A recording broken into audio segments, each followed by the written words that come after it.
UPSC की तैयारी के दौरान सभी एस्पायरेंट्स के दिल में मतलब कि मन में कुछ ऐसे डाउट्स होते हैं जो वो चाहते हैं कि किसी से पूछें या कैसे क्लियर करें। जैसे पहला डाउट होता है कि दिल्ली आना कितना ज़रूरी है। तो मुझे ऐसा लगता है कि दिल्ली आने और यूपीएससी में सिलेक्शन होने में कोई सीधा संबंध नहीं है। अगर आपको ऐसा लगता है कि आप घर पर रह के अपनी मेहनत से, अपनी ईमानदारी से प्रिपरेशन कर सकते हैं, तो मुझे ऐसा नहीं लगता कि दिल्ली आना उतना ज़रूरी है। आप घर पे रह के भी प्रिपरेशन कर सकते हैं। क्योंकि मैंने जब अपना पहला अटेम्प्ट दिया था तो मैं प्रीलिम्स जब मेरा क्लियर हो गया तो मैं प्रीलिम्स क्लियर करने के बाद दिल्ली आई थी मेंस की आंसर राइटिंग के लिए। तो आप प्रीलिम्स क्लियर करने के बाद भी यहाँ मेंस की आंसर राइटिंग के लिए आ सकते हैं अगर आप कंफर्टेबल हैं, आपको ठीक लगे तो। और उसके बाद मेंस क्लियर हो जाए तो आप इंटरव्यू के लिए, मॉक इंटरव्यू के लिए आ सकते हैं। लेकिन ऐसे परमानेंटली यहाँ रहने के लिए आना उतना ज़रूरी नहीं है। अगर आप गांव में रह के, अपने घर पे रह के पढ़ाई करना चाहते हैं तो वो दैट इज़ गुड, मतलब वो ठीक है। अगर आप मेहनत से पढ़ेंगे तो यूपीएससी उससे भी क्लियर हो जाएगा। और जो दूसरा जो क्वेश्चन होता है बच्चों के दिल में वो होता है कि कोचिंग लें या सेल्फ स्टडी करें।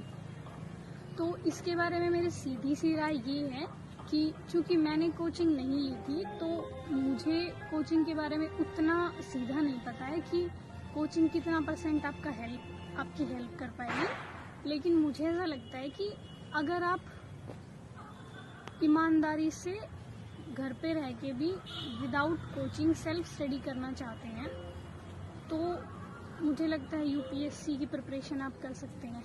हाँ, इतना हो सकता है कि आप टेस्ट सीरीज़ ले लीजिए, आप मंथली मैगजीन्स ले लीजिए, वो आप दिल्ली से मंगवा लीजिए या दिल्ली आके ले जाइए। तो कोचिंग के लिए अगर आप अफोर्ड कर सकते हैं, आपको लगता है कि किसी टीचर की गाइडेंस की आपको ज़रूरत है, तो निसंदेह आप ज्वाइन कर सकते हैं। क्योंकि कोचिंग लेने से ये हो जाता है कि हमें थोड़ी एक डायरेक्शन मिल जाती है, आपके पास टीचर्स होते हैं आपके डाउट क्लियर करने के लिए। तो आपको लगता है शायद कि ज़्यादा ईजी होगा, नो डाउट वो ईजी होता होगा, लेकिन ऐसा नहीं है कि अगर आप कोचिंग नहीं लेंगे तो यूपीएससी नहीं होगा। तो इसलिए ये आपका अपना स्वविवेक है कि आपको कोचिंग लेनी है या नहीं लेनी है। दोनों चीज़ें सही हैं। अगर आप कोचिंग लेंगे तो वो ठीक है, पढ़ना आपको ही, अंततः पढ़ना आपको ही है, सेल्फ स्टडी आपको ही करनी है। टीचर पढ़ाएगा उसके बाद भी आपको ही रिवाइज करना है। तो आप अपने हिसाब से सोचें कि कोचिंग लेनी है या घर पे रह के पढ़ना है। तीसरा पॉइंट ये है कि हम YouTube का कैसे प्रयोग करें, क्योंकि मैंने बोला है इंट्रो में, इंट्रोडक्टरी वीडियो में, कि मेरी तैयारी में YouTube ने बहुत हेल्प की है। तो YouTube का आप ऐसे हेल्प कर सकते हैं कि जैसे आप एनसीईआरटी पढ़ रहे हैं या आप कोई बुक पढ़ रहे हैं तो उसमें जो टॉपिक आपको नहीं आ रहा है वो टॉपिक आप YouTube पे देखिए, किसी की ना किसी ने तो ज़रूर वो एक्सप्लेन कर रखा होगा, किसी भी टीचर ने। तो जिसका आपको सही लगे आप कोशिश करिए कि वहाँ से आप वो टॉपिक देख लें। मैंने तो 1-2 पूरे सब्जेक्ट यूट्यूब से पढ़े थे, जैसे इन्वायरमेंट है और इकोलॉजी, थोड़ा इन्वायरमेंट एंड इकोलॉजी पढ़ा था। इसके अलावा इकोनॉमिक्स थोड़ा सा पढ़ा था मैंने। और 4th पॉइंट है डिस्ट्रैक्शंस, क्योंकि जब भी हम फ़ोन चलाते हैं तो हम जो चीज़ देखने जाते हैं उसके लिए हमारे पास बहुत सारे ऑप्शंस होते हैं। तो आप कोशिश करिएगा कि जो टॉपिक आप देखने जाएं वही टॉपिक आप देखें, उसके अलावा दूसरी चीज़ों को अवॉइड करें। 5th पॉइंट है कि जो मुझे लगता है सबसे ज़्यादा इम्पोर्टेंट है और बहुत सारे एस्पायरेंट्स पूछते हैं कि मैम स्ट्रेटेजी बता दीजिए।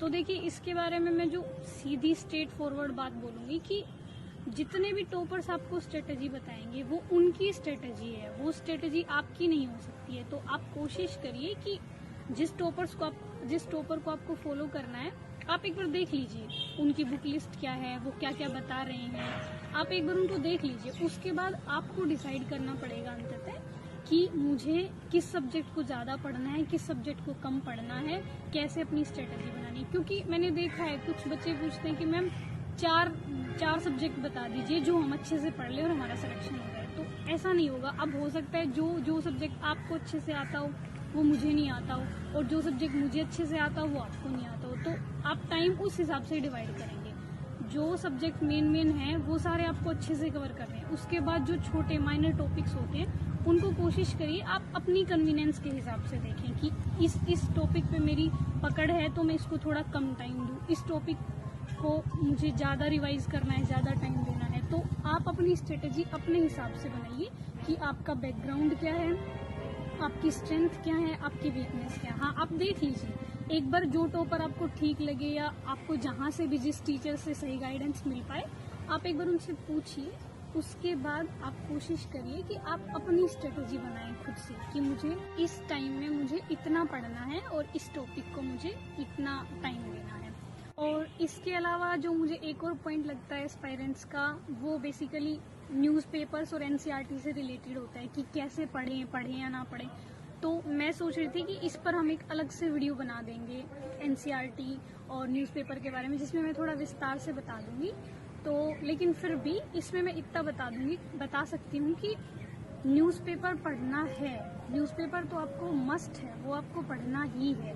मतलब आप कोशिश करिए कि आप हिंदी का पढ़ लें। एक जैसे दैनिक जागरण सब प्रीफर करते हैं, तो वो मैंने भी पढ़ा है इंटरव्यू के टाइम, तो दैनिक जागरण आप ले सकते हैं। और कोशिश करिए, मैंने हिंदू पढ़ा है लेकिन वैसे लोग इंडियन एक्सप्रेस भी प्रीफर करते हैं, तो आप इन दोनों में से कोई भी एक ले लीजिए न्यूज़पेपर।